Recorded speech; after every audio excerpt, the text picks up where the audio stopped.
What's good, YouTube? It's me again, Ruin Kamu, for another video. In this video, I low-key want to talk about what you should be looking for if you're looking to move into an apartment in Japan. So if you're moving into a Japanese apartment, or you plan to just do something of the sorts, I think what I have on my list might interest you. And this is just from my personal experience. I've almost been here for 2 months. So at this point, I'm learning like what's inconvenient, what's not convenient, and just like understanding like what I utilize and want to know and understand better while I'm here in my Japanese apartment. So I think the most important thing that I want to start off with is knowing the distance from your train station, like your closest train station. Because if you're coming from the United States like me, train stations are more often than not like out the way. Like most places, like the mall, shopping districts, businesses alike, they all kind of congregate around parking lots. There's hardly any parking lots in Japan actually, and most of the businesses and most of like the things that could be at your convenience, whether it be like a grocery store, post office, bank, maybe hospitals, like a lot of the times they are near train stations. So this is like the distance from the train station is like the distance from like the super convenient, like extra convenient areas. You could still have like a chill place even if you're not the closest to this train station. But if you really want like a more convenient, but like more often than not, it's gonna be pricier place, you're gonna want to be more considerate of like how far you are from the train station type shit. But with that in mind, you can find usually cheaper places if you aren't as close to the train station. Like in my personal story, like I'm 10 minutes from like I'm like directly 10-11 minutes between both of the two train stations that are closest to me, which is not the best in Japanese standards. So like you kind of want to be in a walking distance of like less than 10, and then like 10 is kind of pushing it still, and I'm at like 11. And so like every time I want to either go like one station over or like anywhere else in Japan, I gotta take that 11-minute walk. And it was just this summer and I was boiling up, and yeah, I had to do that. And that kind of like sometimes could deter me to like leave the house. But if you're closer to the station, you're just gonna have a more convenient life. But more often than not, the convenience is what you pay for. I live in a really spacious place for the price. Like I pay $600, and I live in a 2K or a 28 meter squared place too. It's not the biggest, but the layout is kind of huge. And so I'll get more into like the layout and like pricing later in the video. But like what I got is super lucky. But I also think it's because like I'm kind of not the closest unit or like building to the station. So like that's another factor. Oh, this one almost got me when I first started looking at apartments. It's spaces to put your laundry machine, like your washing machine. I just got mine today actually. Almost 2 months in, almost a month in this apartment, and I just got my laundry machine. I've been going down the street. They have coin laundry here, but I've been going down the street and I just got it. But that's one thing you need to really take into account. Is there a space to put your refrigerator, and is there a space to put your laundry machine? There's a lot of small units in Japan, and if you're trying to save money, more often than not, you'll look at like units, like places that are like 1K. I'll discuss what 1K means later, but 1Ks are usually smaller units meant for one singular person. And more often than not, sometimes they'll just completely eliminate the space for where you would put a refrigerator. So if that happens to you, you're not in the best situation. Like say you start renting a place and then you don't have a refrigerator. How are you supposed to cook for yourself? How are you supposed to bring home leftovers? Again, Japan is a really, really cheap place to eat out in, but it's also still very cheap to go to the grocery store and bring back food and ingredients to cook at home. That is like the cheapest option wherever you go in the world, I'm pretty sure. And so that is just like something that is not available to you if you don't make sure that you have enough space to put a fridge in like your kitchen or anywhere else in your apartment, because that is not something that every single unit and household in Japan kind of has. So that's something that you should really, really, really, really, really, really, really, really look out for, because I was about to sign a place and like I was like, fuck, this is kind of perfect, da da da da da, and I was like, oh, where the fuck do I put the fridge? And then I just didn't go with that place. I'm happy I went with the place I got today. But Lord, that would have been that really would have been bad. Okay. Speaking about like small places and like 1Ks, 2Ks and whatnot. So let me break it down like this. There's like a 1K, which is a 1-room unit and a kitchen. So like your whole entire apartment would be a kitchen and 1 room, and those are usually separated with a door. And then a 1 room, no K, a 1 room is like something where like the kitchen and the bedroom and everything else is like all in 1 room. I live in a 2K. So I have 2 rooms and a kitchen separated by what's it called? What the fuck is it? By a door. So I have 2 rooms and in the kitchen, and it's kind of like really insane how I got it, but as you see, it's just like a 1K, 2K. Sometimes they have 3Ks, but more often than not, people just get like a 1 LDK, a 2 LDK, and then like with the 1 LDKs, similar to the 1Ks or the 2Ks, but now they have a living and dining room. So that's where the LD and the LDK comes from. So like it'd be like a 1 LDK, so it'd be like 1 bedroom, a space for living and dining. So like maybe you could put a couch and whatever, and then a kitchen in its separate area. You know what I mean? And so that is like the general layout plan. There's a lot of research that you can do, and there's a lot of different layouts for like what a Japanese apartment can be. But again, just do your own research. That's like the general basis. Like the first number for whatever layout that you want is gonna be the depiction of the room, and then either the K, DK, LDK is gonna be like the other elements of the building that aren't the bedroom. So take that into consideration when you're trying to figure out what you're gonna get. The higher the number, the more letters it has, is gonna be more expensive. So more often than not, I was gonna go for a 1K. A lot of people that live by themselves are gonna go for a 1K.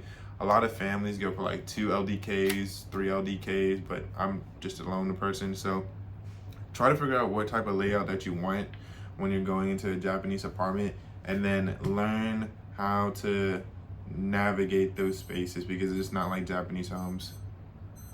1 second.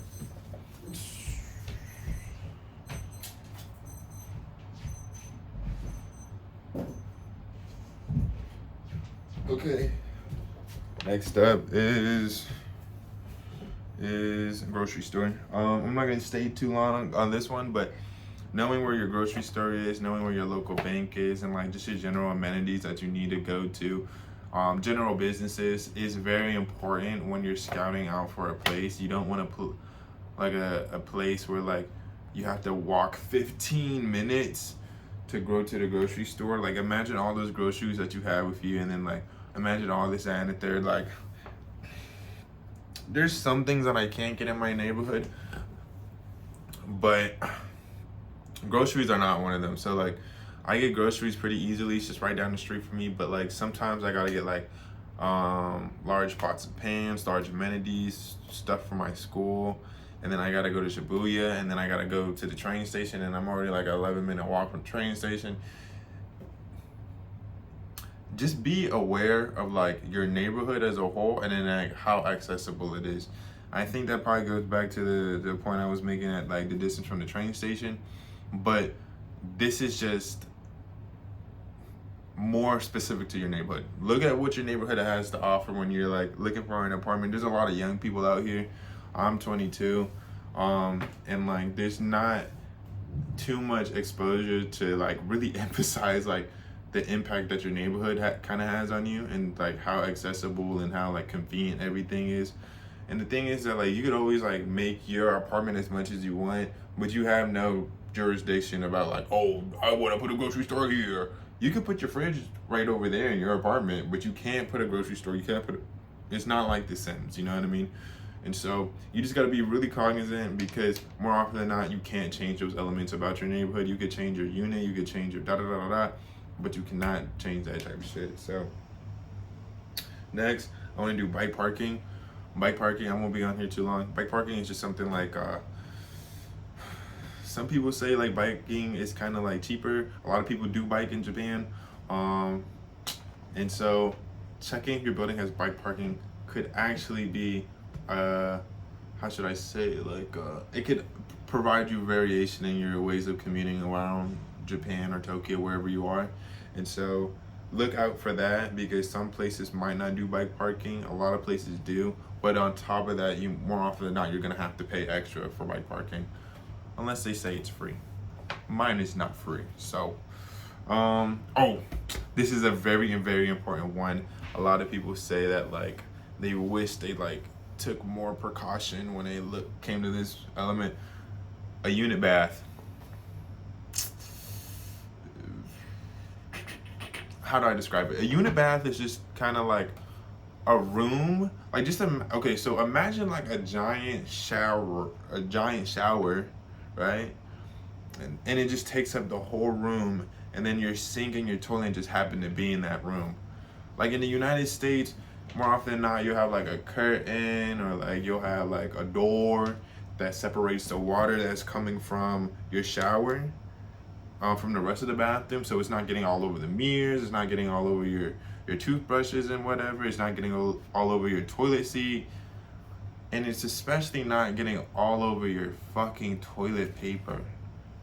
This is one of the main complaints I hear about from other people in Japan, is like in their unit bath, their fucking toilet paper is damp as shit. So imagine wiping your ass, wiping your hee-haw as a girl, and then next thing you know, that joint is just fucking wet. Like, it's wet before it even touches you. Come on. I mean, it's a true luxury. Like, in my place, I have, like, a separate bathroom and a separate toilet room. And, like, I'm beyond blessed. Truly beyond blessed. I'll talk about how much I pay at the end of the video. But, like, god damn. Like, some people have it rough, because some people, I don't know, I think this is what people do, but like I think people leave the toilet paper outside the door, and then maybe they bring it in. I'm trying to think of ways around like getting your toilet paper wet and like all your other belongings wet, because it's like in a shower room and it's like damp in there, it's like moist in the air and like all that. So yeah, look out for a unit bath. Maybe do some research on Reddit, do some research on YouTube. But that is one of the things that really be killing people, and then make people have like a less of an enjoyable time here. So, and then sizing. I kind of talked about the layout earlier today, but like sizing, you gotta do like meters squared. You know, and then sometimes they do it by like tatami mats. I'm not too sure how that works, but my place was listed with meters squared, and like more often than not, I think people generally, for at least 1Ks, if you're a young person, you're probably going to be looking into 1Ks, but like 1K is kind of like, you kind of want them at least minimum 20 meters squared. I live in a 28 meters squared place. It's kind of chill, it's really based, but the larger you get, wherever you go in the world, the more expensive it will be. And so just be more considerate of that, you know what I mean? And then price, I'll talk about how much I pay for mine. I pay 600 USD or 87,000 yen for rent, and then other utilities and whatnot probably make it around like 90, like 91. No, like probably like 95. Let's just round it off to 95 or some shit. And like that's probably like 95,000 yen, which is like 650 a month. So that's how much I'm paying for like a really really good place. Like you could there's almost never like a chance in your life that you'll ever get like a unit like mine, because one, it's so freaking spacious. Like the room that I'm currently in is the bedroom, and then the room next door is gonna be my living room once I get all the furniture. And paying 650 for this place is kind of crazy. I chose it, one, because the primary location of it all, it's like literally just like so close to my school. Like it's like there's a couple minute walk, you know what I mean? And so like I was willing to give up a little bit of the convenience to both of the stations, because it was super super convenient to the place I was gonna frequent every day. So that kind of made me happy. I don't gotta take the train or like worry about transferring, about all that kind of stuff. And so that price of $600, literally crazy, dude. Literally freaking crazy, dude. Like, and I kind of live in like a bougie neighborhood. I'm not like, I don't know the Japanese hoods. I don't know the Japanese suburbs, but I live one stop away from Shibuya, so that's kind of like, I'm like low key. I sometimes I think about it like I'm the Brooklyn to Manhattan type shit. So like, you know how like Manhattan is like OC expensive. If I lived in Shibuya, I'll be paying hella. But I know I live in my neighborhood, and it's like this stop away, like one stop away from Shibuya. So yeah, like I got so lucky for my price point. Like I'll do an apartment tour once I get more stuff situated. But like good God, this place is crazy. And like most 1Ks that you'll find, they could vary. They could like range from like 300 plus or like 250 plus, right? I pay 600, remind you. But like you could be paying like so much money, like, or so little money too, like 250, 250. That's how, like, that's like one, that's probably how much I pay or like use on my car per month, like in insurance and gas, like just those two things. But now it's able to pay for my rent, and I don't even have a car anymore. So like it's just so sweet. Like it's just like the housing prices is cheap, and then on top of that, like at least cheap for me coming into it. And so like it's just awesome. It's just awesome as frick. Awesome as frick. I'll try to break down more in a later video of how like the initial cost of moving into a Japanese apartment or moving to Japan, like the initial cost of moving to Japan. Yo, that shit is steep, bro. Like that shit is steep. Like you need a plane, you need a like place to live. Crazy deposits. Like I probably paid like close to 5K to move into this place. So, and my rent is $600. Like, think about it, bro. Think about it. Like, maybe close to 4K. I'm maybe exaggerating, but even still, $600. That's my rent, and then my initial cost to get into this shit. Actually, let me break this down a little bit more. So the price is actually like the initial cost, key money, guarantor fee, the deposit. And sometimes the deposit be like 2 months, bro. 2 months. And like more often than not, like you'll hear so many horror stories of people just like getting like crazy like initial costs, like thousands of and like let's put it into perspective. My rent is $600, right? Rent is $600. Why am I paying 4 fucking bands to move into this bitch? Like, hold up, let me do the math. The beat go up. It's fuck no. That's like 7 times over this shit. You feel what I'm saying? Like, what the fuck?